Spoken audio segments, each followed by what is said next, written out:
Bismillahirrahmanirrahim. Assalamualaikum warahmatullahi wabarakatuh.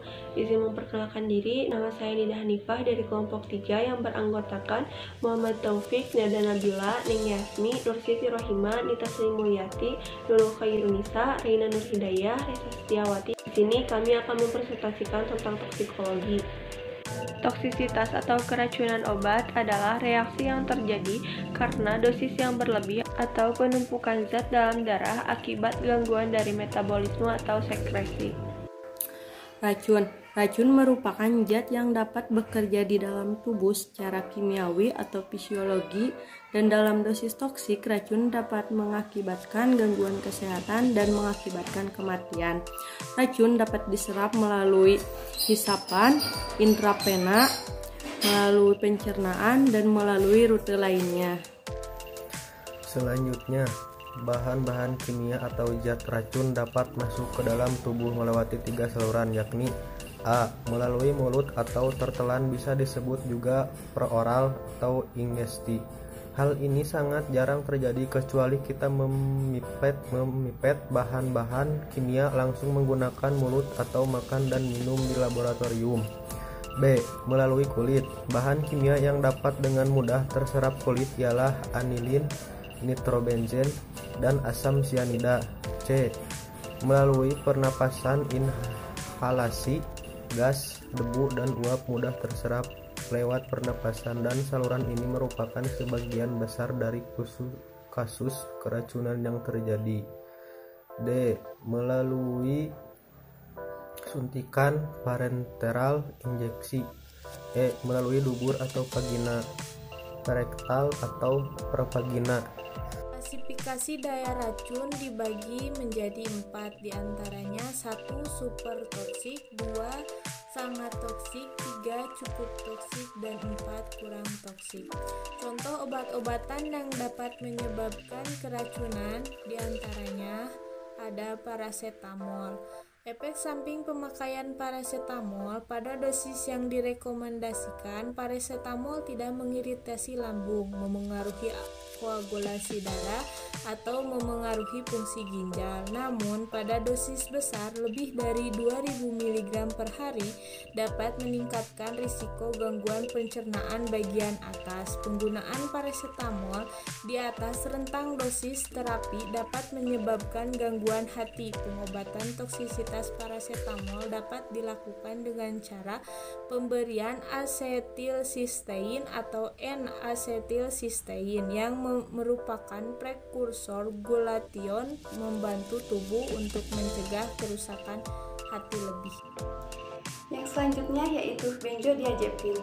Untuk efek toksik, yang pertama, eksitasi paradoksal. Depresi sistem saraf pusat mulai tampak dalam 30 menit setelah overdosis. Dan yang selanjutnya yaitu koma dan depresi napas pada ultrashort acting benzodiazepin dan kombinasi benzodiazepin depresan sistem saraf pusat lainnya. Untuk indikasinya, benzodiazepin adalah golongan obat penenang atau sedatif yang dapat digunakan dalam pengobatan gangguan kecemasan, serangan panik, kaku otot, insomnia, kejang, status epileptikus, atau sindrom putus alkohol. Obat ini juga sering digunakan sebagai obat penenang sebelum operasi. Yang selanjutnya B blocker. Efek terapi terjadi dalam setengah jam setelah overdosis dan memuncak dalam 2 jam. Yang pertama, mual, muntah, bradikardi, hipotensi, depresi sistem saraf pusat. Yang kedua, B blocker dengan ISA plus, hipertensi, takikardi. Yang ketiga, efek toksik pada sistem saraf pusat, kejang. Yang selanjutnya, kulit pucat dan dingin, jarang, bronkospasme, dan edema paru, hiperkalemi, hipoglikemi. Yang selanjutnya, metabolic acidosis sebagai akibat dari kejang, shock, atau depresi napas. Yang selanjutnya, EKG sebagai derajat AFib block, QRS lebar, asitol. Yang terakhir, khusus sotalol, pemanjangan interval QT, VT, VF, dan torsade de pointes. Antikolinergik. Yang pertama, manifestasi sistem saraf pusat seperti agitasi, ataksia, konfusi, delirium, halusinasi, gangguan pergerakan atau choreoatetoid dan gerakan memetik. Yang kedua, letargi. Yang ketiga, depresi napas. Yang keempat, koma. Yang kelima, manifestasi di saraf perifer seperti menurun atau hilangnya bising usus, dilatasi pupil, kulit dan mukosa menjadi kering, retensi urin, meningkatnya nadi, tensi, respirasi, dan suhu. Yang selanjutnya, hiperaktivitas neuromuskuler yang dapat mengarah ke terjadinya rhabdomyolysis dan hipertermi. Yang terakhir, overdosis diphenhydramin seperti kardiotoksik dan kejang.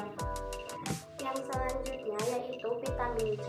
Vitamin ini juga dikenal dengan nama kimia dari bentuk utamanya yaitu asam askorbat. Vitamin C termasuk golongan vitamin antioksidan yang mampu menangkal berbagai radikal bebas ekstraseluler.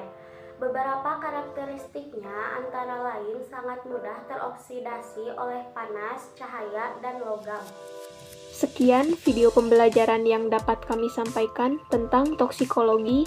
Semoga bermanfaat dan mohon maaf bila banyak kekurangan dan kesalahannya. Wassalamualaikum warahmatullahi wabarakatuh.